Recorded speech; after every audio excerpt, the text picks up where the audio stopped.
and welcome to the program. I'm Amarachi Ubani. This week, Diplomatic Channel delves into the crisis in the DRC.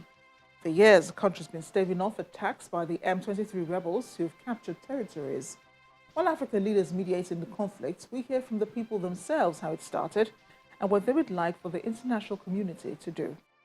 I'll be joined by representatives of the Congolese diaspora community in Nigeria, the current chairman, Dr. Kanumwangi Via, and former chairman, Augustine Kipupu.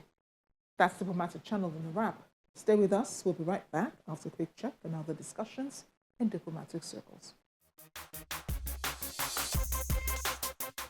Leaders at the COP27 summit in Sharm el-Sheikh, Egypt, have struck a historic deal, which will see rich nations pay poorer countries for damage and economic losses caused by climate change. The deal ends 30 years of waiting by nations facing huge climate impacts. It, however, fell short of developed nations' satisfaction over progress on cutting fossil fuels.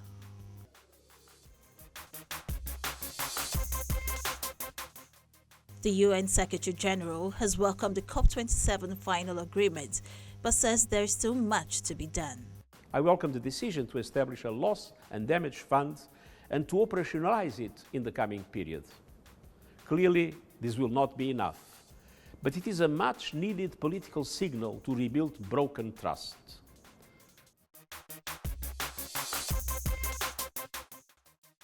U.S. Defense Secretary Lloyd Austin says failure to help Ukraine secure its own future could lead to a world of tyranny and turmoil. He made the remarks at a security forum in Canada. He also warned of the risk of global nuclear proliferation. U.S. leadership helped to build the rules-based international order, and U.S. leadership is vital to sustain it. And the people of the world don't want to go back, to endure a grim new era of upheaval and chaos and war. And Russia's invasion offers a preview of a possible world of tyranny and turmoil that none of us want to live in. And it's an invitation to an increasingly insecure world haunted by the shadow of nuclear proliferation. The Democratic Republic of Congo is a country of 108 million people, according to the UN, located in Central Africa. It's extremely rich in natural resources, but has suffered political instability, a lack of infrastructure, corruption, and centuries of both commercial and colonial extraction and exploitation, followed by more than 60 years of independence. Much of that time, however, has been plagued by civil wars, human rights abuses, and more recently, the M23 rebels. I'll leave my guests, Dr. Kanumwangi Via and Augustine Kipupu of the Congolese diaspora in Nigeria, to tell the story. Joining me now is the chairman, Diaspora of Congolese in Nigeria, Dr. Kanumwangi Via, and Mr. Augustine Kipupu. He's a former chairman of Congolese in Diaspora. Gentlemen, you're welcome to the program. Thank you. Thank you. And thank you for making it here. I know you have driven long distances, but you're like almost Nigerians because you've lived here for a really long time, haven't you? Yes. Yeah, we can say so. We can say so. Okay, so let's begin. How did this crisis in the DRC start? When and where? Dr. Via. I can say that it's a little bit long, but I want to be a little bit short. This crisis started with a war, a civil war, that occurred in Rwanda after the death of the president of Rwanda and Burundi in 1994. They were shot. Their plane was shot. And then so many officials, including from DRC, they were in the plane. And I think some ministers in Rwanda and also from Burundi. When they died, then there was a civil war in Rwanda. The genocide. Yes, and that civil war became a genocide. But you have to know that is in 1994. But in 1990 already, there have been already another civil war in Rwanda that started from the north of Rwanda by the Rwandan Patriotic Front, which is it was a rebel movement that has started a civil war in the north. That was in 1993. So it took about 3 years, and they had a treaty. They had to have a peace talk with then President Habyarimana, President of Rwanda.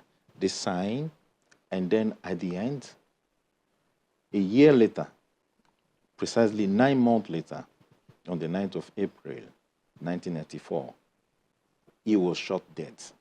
So when he died, the RPF, which is the group of then Paul Kagame, President Paul Kagame, who was actually the leader of that rebel movement, they took over. And once they took over, there was a war, like I say, it's another civil war, which led that many Rwandans went into the eastern part of our country.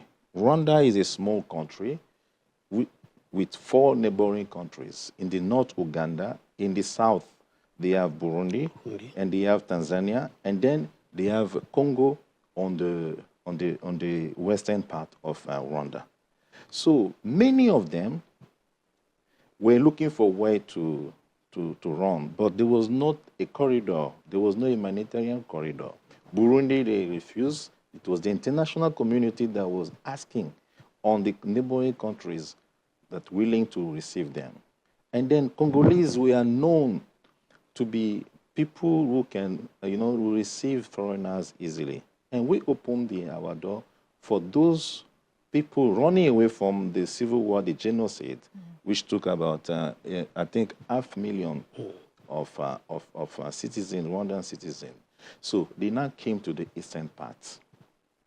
As if it was not enough, in 1996, the RPF-led government still invaded the eastern part of the country to go and fight those that run away from the war, pretending that they came with the guns, then later they will come and overthrow them. So that was the first actual war, Congo War, that it was not in between us, Congolese.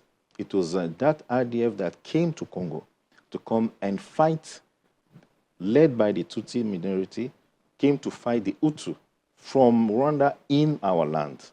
That was in 1996. So you could see that it is very, very a long event. So in 1997, then Congo RDS, our country was called Zaire then. So they now came with Laurent Désiré Kabila in 1997 to come and overthrow Mobutu. So it was helped by essentially the Rwandan people and those people that came to do the first war in Congo. So when they came now to Kinshasa, they overthrew Mobutu, and then Laurent Désiré Kabila found out that his partners, which were mainly Rwandan people, they were started asking now, to get key posts in the government. And then he felt somehow, and he said, if you help me to become the president, that no means that I should give you, this post like, Naomi and so on. So he now sent them away. In 1998, when he sent them away, then the same people that helped him started now a movement in the eastern part of the Congo in Goma, and that was the second civil war, the second Congo war that took about 5 years from 1998 to 2003. So along the line, there have been a lot of things that happened in 2001. The president, Laurent Désiré Kabila, was killed. Everybody knows. He was assassinated, and on the 17th of January 2001. When he was assassinated, his son took over, and then that's Joseph Kabila, when he took over. So to now have to negotiate with the rebel, he has serious negotiations. And then each time they want to negotiate, they will be asking what the father was refusing. That's what Laurent Desire Kabila was refusing. They were asking, one, to become member of the government. They will be asking that they want also some of their fighters to be inserted in the army, and they want to have a control of some localities, some areas in the eastern part where there is gold, where there is actually, coltan, where there is cobalt. That's what we have underground that the government should not come and to control. So the younger president, Joseph Kabila, was giving such signing with them. At a point, if people can recollect, we had about 4 vice presidents with 1 president, So, and this has been recurring. Their negotiation 2012, 2015 is like every 5 years, and now 2022. Right. So, in 2012, they had a treaty, a negotiation in March 23. Because the conditions of that negotiation was not met, that's how this movement came out and taking that name of M23, which is actually the day they signed that agreement, which was not yet fulfilled. And this, I could say, over the years, Congo has been saying that we are not fighting among ourselves. Mr. Kipopo, you are from the Congo tribe. Yes. And there is no animosity between the two groups. So this war is not between the people of the DRC, right? No, it's not a war between Congolese. It's exactly what he was saying, a war between people from outside, Rwandese. This is, he mentioned when he was saying, he said, there were civil war before then. There has been always war between Tutsi and Hutu. Those that know the history of Rwanda, they know that there will always be war between Tutsi and Hutu. Now, the plan was, the strategy is to transfer that war in Congo and use it as means to control Congo, to take things. To control the resources. Yes, the resources. Using the war as excuse. We have gone to fight. They have never gone to fight in the other part of Congo. No, they will fight just that area where they know there's coltan. That will be Goma, right? Yes, around Goma, there's gold. There's other mineral resources, strategic mineral resources that you need for phone, for everything. So it is that the real goal. So whatever they are saying, Congolese have never fought between themselves. And in fact, if you make a kind of inquiry, you will find out that people that are originate from those parts, they are fighting against Rwandese, against Tutsi, against Hutu, living with them. And if you make more inquiry, you will see that there's a kind of cleansing of people. Village, they will come and destroy the village and put new people from Rwanda, from Uganda. So the goal, whatever they are saying, has nothing to do with Congolese fighting among ourselves. We don't fight among ourselves.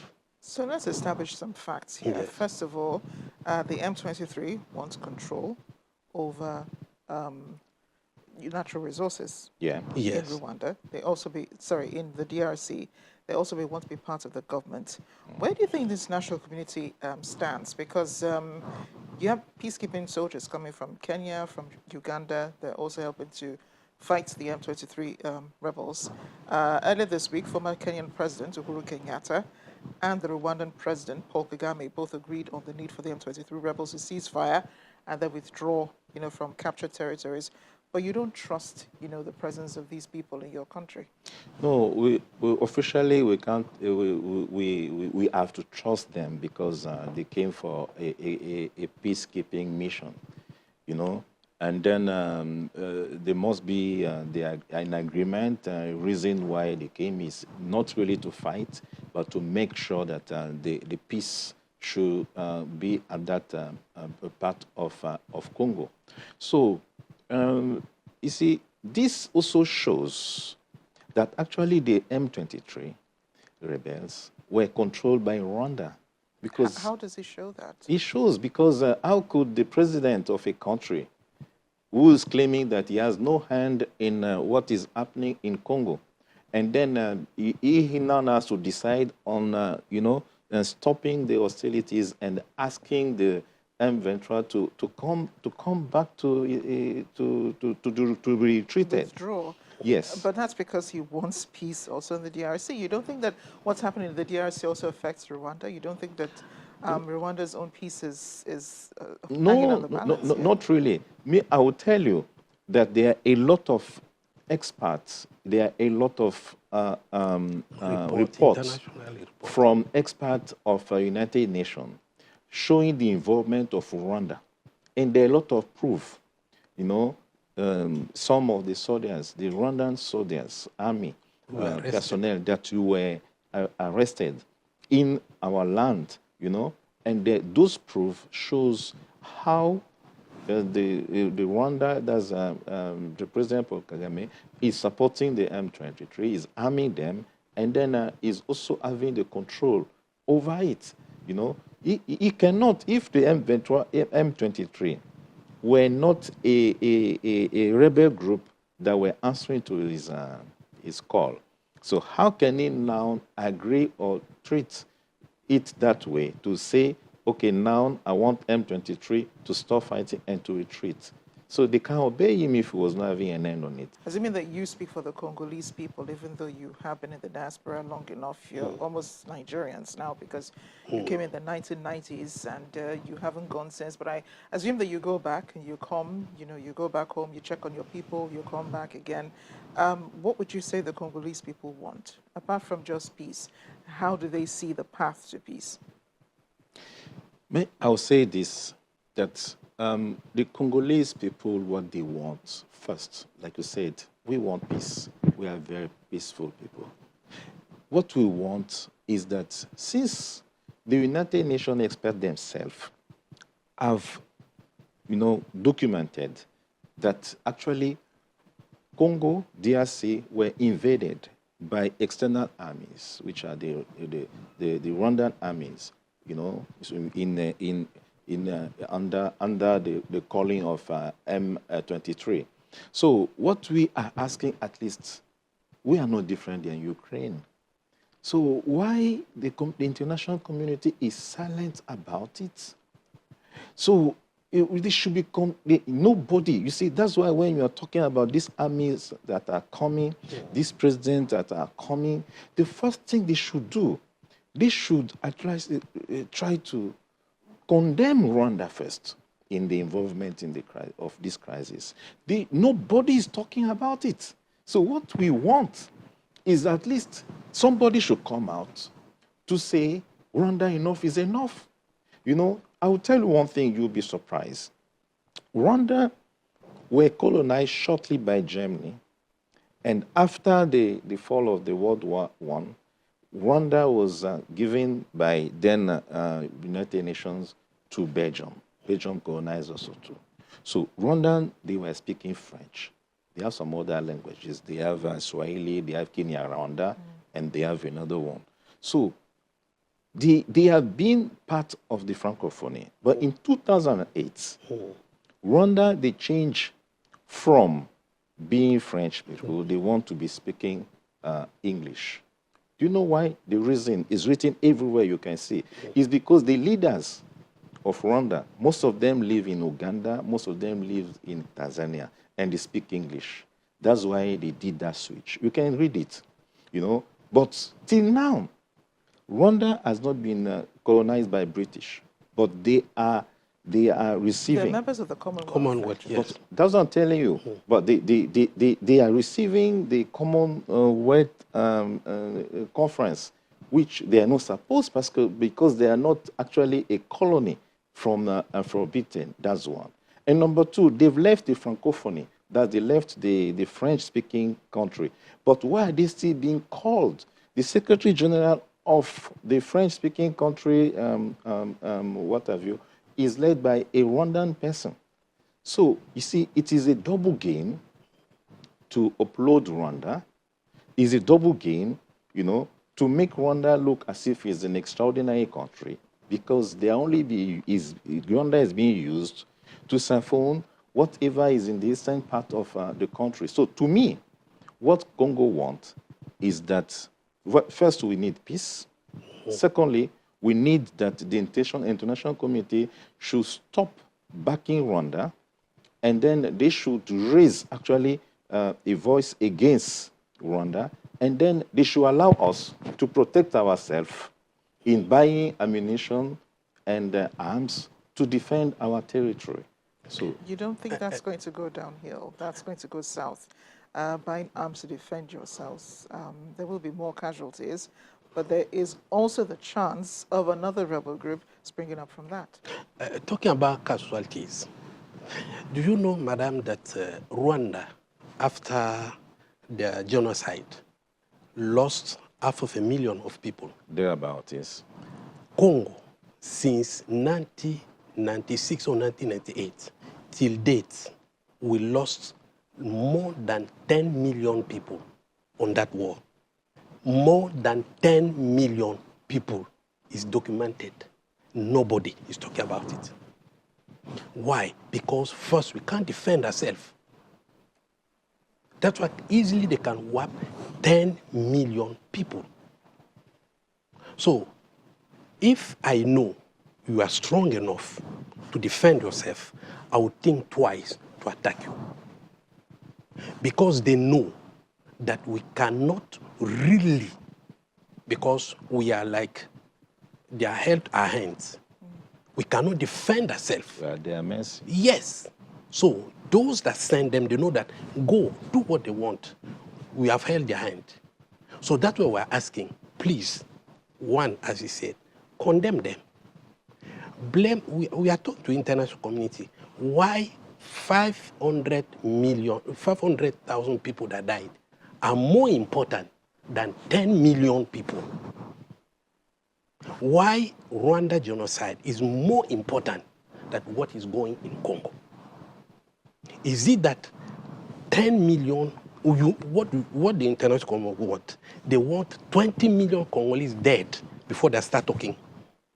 I know that you're president of the diaspora of Congolese in Nigeria. You're a past president, so you're both in positions where you can actually also help. Can I ask at this time what you have done, for the people back home, and how you're also contributing to peace in the DRC? Yeah, we are doing a lot. That's one of the reasons why we are here.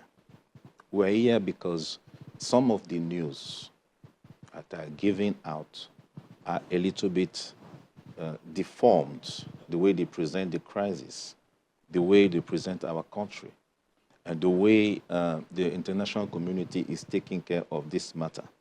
So that's why you see us coming. Why are we coming?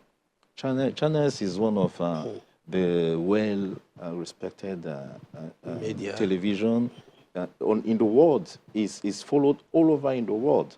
And then we found coming, it will be a contribution for our voice to be heard, if it's not yet heard enough in the diplomatic exchanges the government is having with different parties and different countries. Our president, Felix Tshisekedi, travels a lot to make sure that we get a peaceful resolution on this matter.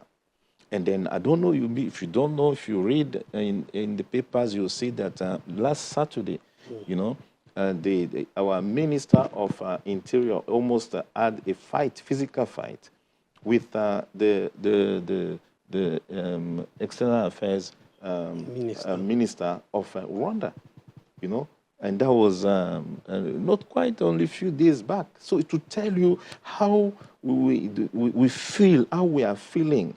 And then on the 23rd of this month, we are planning to have a peaceful protest. You know, all the Congolese living in Nigeria, we are going to have a peaceful protest. We have gotten already the permission through the security services, through the police, and then to the authorities. We are getting already our go-ahead, and then we are going to have that peaceful protest. We will walk from Falomo, you know, at 10 o'clock up to the embassy of France that is actually now the president of the Security Council United Nations, to go and give a memo of displeasure, you know, for them to at least say something is also a way of putting a pressure, and we'll go to United Nations headquarters also to go and give a memo. So we are doing this to help the effort the government is making, so that our voice could be heard, you know. So like we say, we are peaceful, and we want to do it in a peaceful way. And then war is something that nobody wants. Indeed, nobody wants a war. Gentlemen, Dr. Kanu Mwangi Mosipevia, thank you for being here. Thank you for joining me on Diplomatic Channel. And Augustine Kipupu, thank you so much. Both of you with the Diaspora of Congolese in Nigeria, you president and you former president. Everyone wants to see peace in the DRC. This is where we end the program today. Let me know what you think. My social media handles @Amarachi_Ubani on Twitter and @Amarachi Ubani on Instagram are on your screen. I'll see you next time.